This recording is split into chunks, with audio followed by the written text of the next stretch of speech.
When the world goes quiet and the night takes over, someone still has to watch the halls. Security guards are trained to handle the unexpected, but sometimes the things they witness go far beyond broken locks and false alarms. These are the stories that don't make the reports, the moments when even the most experienced guards begin to question what's real. If you enjoy unsettling true encounters, make sure to subscribe and turn on notifications. Welcome to Games and Tales, where nightmares don't always wait until you're asleep. Story 1: The Man in the Rafters. The old arena was a corpse of its former self.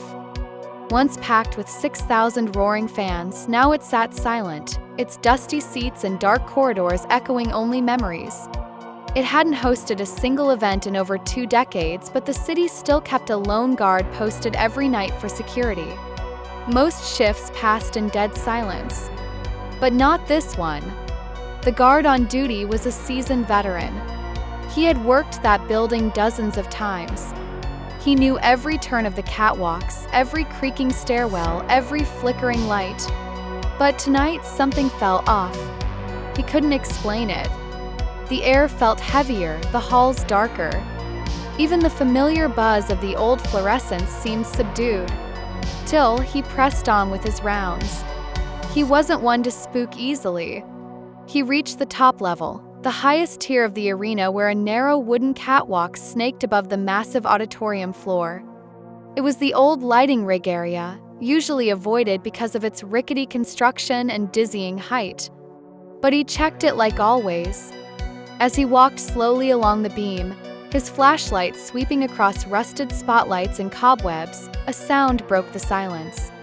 Creaked. He froze. That wasn't the catwalk settling, it was deliberate. Footsteps. Behind him. He spun around. There, standing just a few feet away, was a man.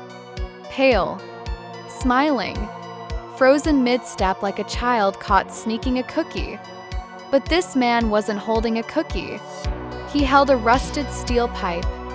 The grin on his face was wrong. Not surprised.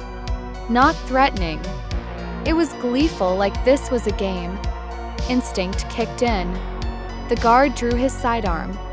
The man darted back into the shadows and vanished into the labyrinth of hallways below. He called the cops immediately.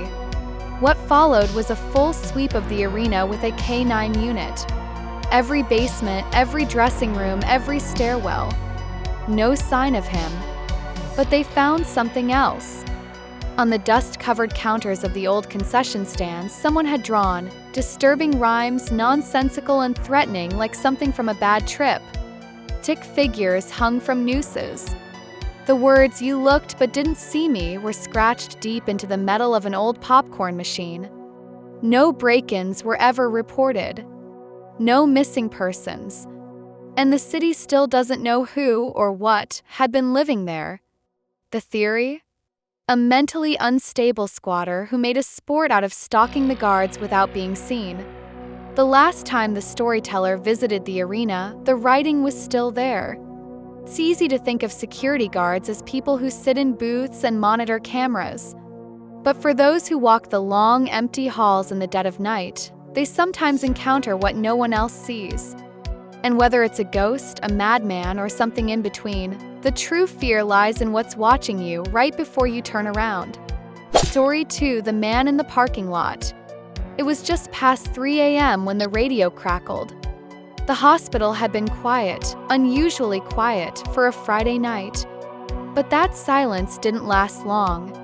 A nurse on the overnight shift called in a welfare check. There was a vehicle parked in the emergency lot, engines still running, lights off, and no one had seen the driver enter the building. They said he'd been there at least an hour, just sitting there, motionless. The hospital I worked at was no ordinary facility. Specialized in mental health and rehabilitation. Fully secured psychiatric floors, padded isolation rooms, and patients often awaiting felony trials. Violence, psychosis, and breakdowns were part of the job. But even for us, this was different.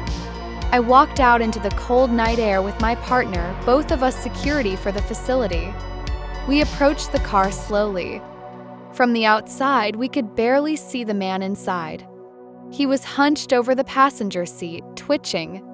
We knocked. No response. Knocked again. Still nothing. Then I noticed something strange, blood. On the windows. On the interior windshield. Smeared like fingerprints. We radioed it in and decided to open the door. And when we did, what we saw stopped us cold. The man was barefoot. His leg twisted. And in his hand, he clutched a rusted flathead screwdriver. He had been digging into his own foot. Not scratching. Not poking. He had been carving. Methodically. Repeatedly. The flesh around his ankle was a mangled mess, flayed open, and on the inside we could see bone. He didn't even flinch. No screams. No pain. Just wide, animalistic eyes and ragged breathing like a wild dog backed into a corner. When we grabbed him, he didn't speak. He snarled. Tried to fight. His body was jerking, tense, as if he didn't even know what was happening to him. Took 3 of us to drag him into the ER. Later, toxicology confirmed what we already suspected: meth. A lot of it. Enough to fry his sense of pain. But drugs alone don't explain the level of madness in his eyes. He didn't look lost. He looked like something had taken him. It felt less like a medical emergency and more like we just interrupted something evil. He didn't have a history with the hospital. No ID. No previous records. He was later transported to another facility for psychiatric evaluation. But that image never left me. The blood, the exposed ankle bone, and the pure, raw absence of humanity in his expression. In places where sanity already walks a tightrope, you learn quickly that the human mind is more fragile than we think. Whether broken by addiction, illness, or something darker, some people don't come back from where they go. And sometimes, if you're unlucky enough, you see it for yourself. Story 3: The swing set at 3 a.m. I've worked graveyard security shifts long enough to know that some parts of the night feel heavier than others. Around 3 a.m. is what people call the dead hour. It's when the world seems paused, quiet enough that even the smallest sound feels too loud, and shadows stretch a little longer than they should. That's when I saw them. It was raining lightly as I drove my usual patrol route near an old public playground, tucked between 2 buildings. A flash of movement caught my eye. There, under the dim glow of a street lamp, were 2 figures on the swings. An adult man and a small child, maybe 6 years old. Both swinging silently in sync, like metronomes in the mist. No laughter. No conversation. Just that haunting creak of old chains. They weren't dressed for the weather. No jackets. No umbrellas. Just damp clothes sticking to their skin. First glance, I thought maybe they were homeless or in some kind of trouble, but neither looked disoriented. Just off. Like they didn't belong in the scene at all. Something felt wrong. It wasn't just the time of night or the fact that a grown man had a child out here in the cold rain. It was the stillness. Kind you feel more than see. I slowed my vehicle and stepped out, squinting through the drizzle, trying to get a better look. The man noticed me first. He stopped mid-swing, turned his head slowly, and locked eyes with me. Then the child did the same. For a few seconds, we just stared at each other. No one moved. The swings squeaked as they slowed. I felt the hair rise on the back of my neck. And then, without a word, they bolted, both of them, darting away across the wet grass and disappearing into the nearby alley. No sound. No talking. Just the slap of their footsteps in the puddles. I chased a few steps after them instinctively, but then stopped. They were gone. Vanished as quickly as they appeared. I scanned the area. No trace. No tire marks. No voices. Just an empty, rain-soaked swing set creaking in the wind. I stood there for a minute, wondering if I was hallucinating. I even rubbed my eyes and checked my watch like an idiot, half expecting to wake up in my car. But I didn't. Whatever I saw that night was real. Not every scary story ends in screams or shadowy figures. Sometimes it's what doesn't make sense that leaves a mark. A child out at 3 a.m. with a silent stranger, a blank stare, and a wordless escape into the dark. When something feels wrong in your gut, trust it. The human brain is wired to notice patterns. But every so often, something breaks that pattern and leaves us questioning whether we really understand the world around us at all. Story 4: The Silent Sleeper on the 12th Floor. Story 4. Working night security has a way of making even the cleanest, brightest buildings feel haunted. It's not ghosts you fear, it's the silence, the empty echo of your own footsteps, and the feeling that you're not really alone. I was covering the graveyard shift for a business district. 4 sleek, modern office towers, each with about 20 floors. The routine was simple. My partner monitored the CCTV from the front desk while I made rounds, checking each building floor by floor, locking doors, peering into every stairwell. It was just after 3 a.m. when I started my patrol that night. Everything was normal. The buildings were sealed up tight, and the city outside was dead quiet. I had a rhythm to it. Check all the offices, scan each hallway, open the stairwell door, and move on.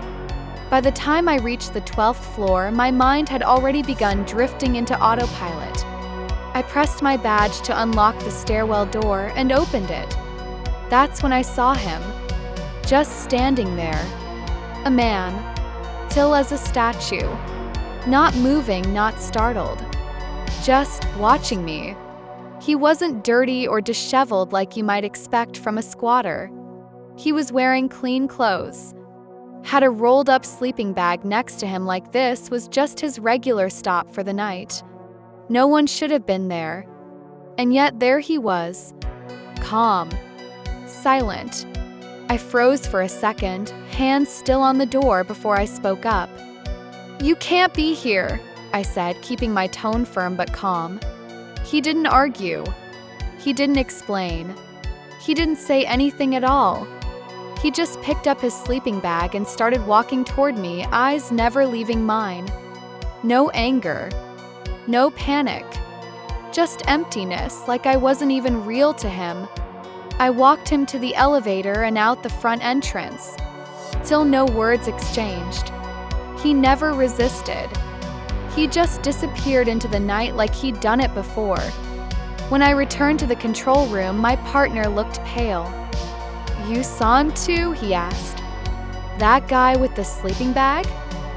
I nodded. "Yeah," he said, staring at the monitors. "That's the second time I've seen him." We both sat there for a long moment, watching the stairwell cameras. He was gone, but the feeling stayed. The strangest part of working nights isn't always what you see, it's what you don't understand. A man who doesn't speak. A building sealed from the outside. And someone who somehow keeps getting in. Whether it's a harmless drifter or something else entirely, moments like this remind us that even when the world looks modern and secure, there are still shadows we can't quite explain. Thanks again for joining us on Games and Tales. If you've ever had a strange encounter working a night shift, or just enjoy these eerie stories, consider subscribing. We've got more chilling tales coming soon, and you won't want to miss them.